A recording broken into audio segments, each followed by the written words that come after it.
ہندوستان کی سرزمین پر سلطان الہند معین الدین غریب نواز رضی اللہ تعالی جب اجمیر کی سرزمین پر آپ کا بول بالا تھا اور کفار و مشرکین نے اس وقت بھی آپ کے لیے بڑی مصیبتیں کھڑی کر رکھی تھی، کیا کیا چیزوں سے نہیں پریشان کیا، پانی بند کر کے پریشان کیا، آپ کے اوپر آگ پھینک کر کے، کبھی پتھر برسا کر کے، کبھی جادو کے ذریعے سے بہت سارے حملے کر کے انہیں دیکھا کہ حق جماعت کو پنپنے نہ دیا جائے، لیکن وہ کچھ نہیں کر سکے، یہاں تک کہ 800 سال کے بعد بھی اس غریب نواز کو اجمیر سے نہیں باہر کر سکے۔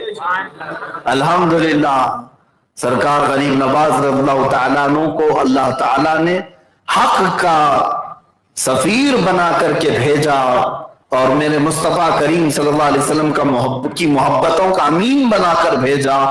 آپ کے ساتھ بھی ایک معاملہ ایسا پیش آیا کہ آپ گزر رہے تھے اور آگ کے پجاری آگ جلا کر کے ہون کر رہے تھے۔ ہاں، بعض لوگوں کے نزدیک یہ اگنی پوجا بھی تو ہے اور وہ آگ کو اپنا دیوتا بھی سمجھتے ہیں، ماں بھی سمجھتے ہیں اور کیا کیا سمجھتے ہیں واللہ اعلم۔ آگ کو بھی اپنا دیوتا سمجھتے ہیں کہ ٹھیک ہے، آگ بھی ہمارا خدا ہے۔ خدا اپنے بندے سے محبت نہ کرے تو پھر کون کرے؟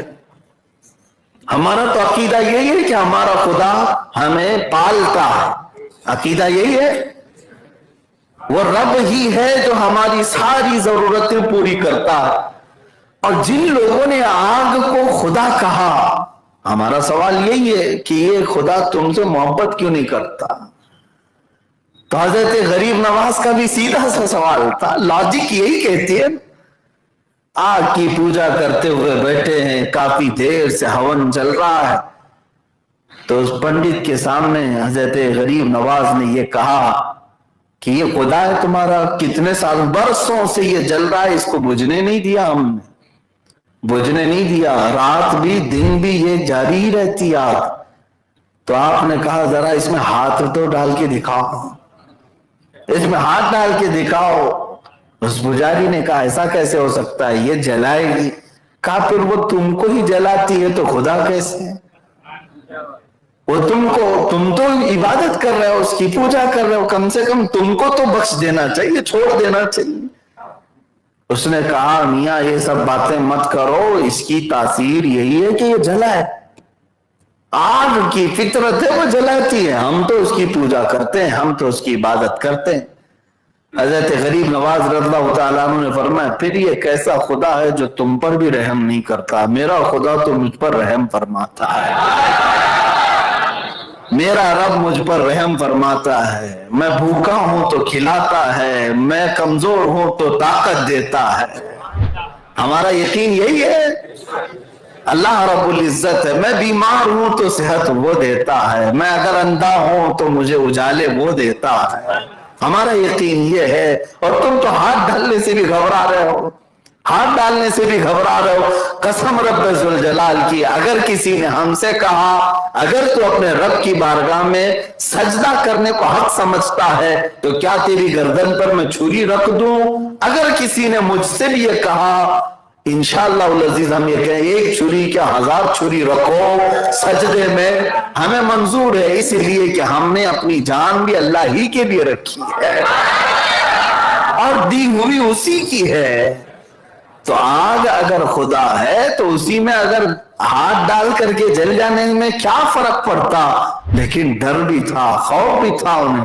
اور اس کے بعد کہا یہ درویش آیا ہے، فقیر آیا ہے، منطقی باتیں اور فلسفی باتوں سے ہمارے پجاریوں کو بہکا رہا ہے۔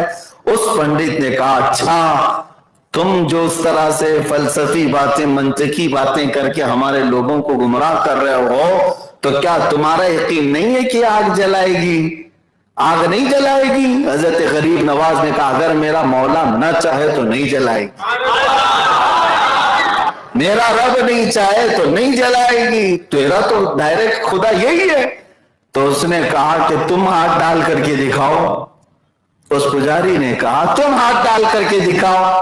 حضرت غریب نواز رضی اللہ تعالیٰ نے ہاتھ کیا، وہ پنڈت جو اگنی ہون کر رہا تھا اس کی گود میں ایک 1.5 سال یا 2 سال کا بچہ تھا، اس بچے کو اٹھا لیا اور ہاتھ نہیں بلکہ خود چل کے اس میں چلے گئے، چل کے چلے گئے، اندر چلے گئے، اور بچہ بھی گیا پنڈت کا، غریب نواز بھی چلے گئے۔ اب یہاں پر شور مچ گیا، یہ آگ کافی بڑی ہوتی تھی اور ایک ہال میں جلائی جاتی تھی جس کی پوجا ہوتی تھی، تو وہ چیختے چلاتے لوگوں کو جمع کیا کہ یہ جو مسلمان آیا ہے گیا تو گیا، میرے بچے کو بھی لے گیا، اور آگ میں پتہ نہیں کیا ہوا، نظر بھی نہیں آ رہا ہے اندر۔ لوگ ادھر ادھر سے سب جمع ہوئے، کئی پنڈت آئے، کئی لوگ آئے۔ اب خدا کو یا تو بجھانا پڑے گا یا تو پھر کوئی دوسرا اس میں داخل ہو کے نکالنا پڑے گا، دوسرا تو آئے گا نہیں۔ کافی دیر کے بعد جب لوگ جمع ہوئے، 1-2 گھنٹے نہیں گھنٹے گزر گئے، حضرت سرکار غریب نواز اپنے دامن کو جھاڑتے ہوئے اس آگ سے باہر تشریف لائے اور اس کے بچے کو اس کی گود میں دیا۔ اس نے دیکھا اس کی پیشانی بھی ٹھنڈی ہے، بچے کا جسم بھی ٹھنڈا ہے، آگ کی گرمی تک نہیں لگی، جلنا تو دور کی بات، آگ کی گرمی نہیں لگی۔ اس پجاری نے بچے کو اپنے سینے سے لگایا۔ میرے عزیزوں، اس وقت موجود جو لوگ تھے انہوں نے کہا اب ہمیں یقین ہوا کہ وہ خدا سچا ہے جس کا غریب نواز عبادت کرتا ہے، جس کو معین الدین عبادت کرتا ہے۔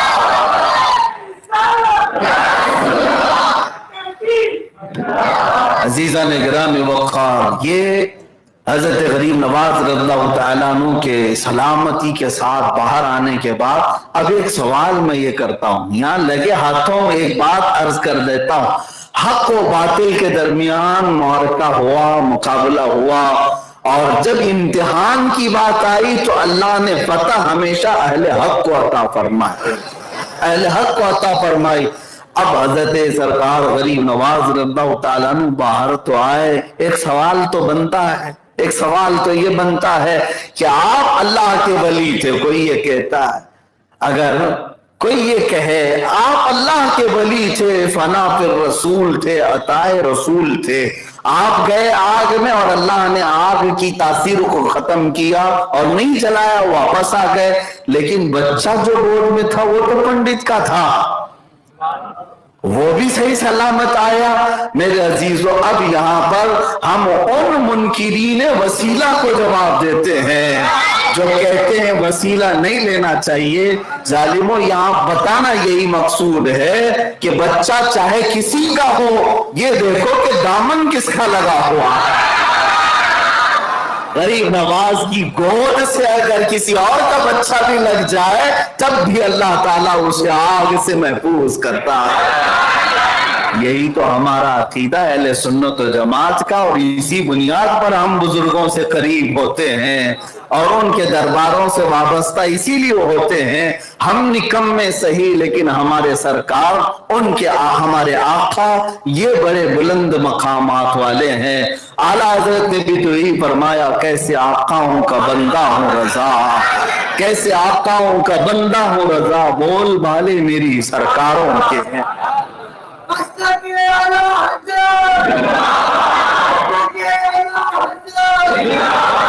حق و باطل کے درمیان معرکہ ہوتا رہا اور اہل حق کو اللہ تعالیٰ نے فتح ہمیشہ عطا فرمائی۔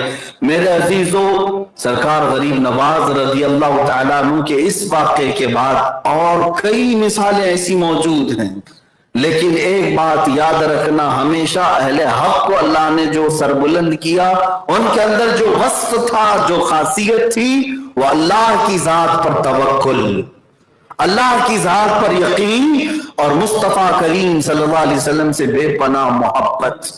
یہ دو چیزیں جس کے سینے میں آئی، سمجھ لو کہ وہ بندہ ہمیشہ اللہ تعالیٰ کے حفظ و امان میں ہے، اللہ کے حفظ و امان میں ہے۔ پوری دنیا چاہے تو سب کچھ نہیں کر سکتی، اور اگر اللہ نے اس کے مقدر میں کچھ لکھا ہے تو وہ ہو کر رہے گا۔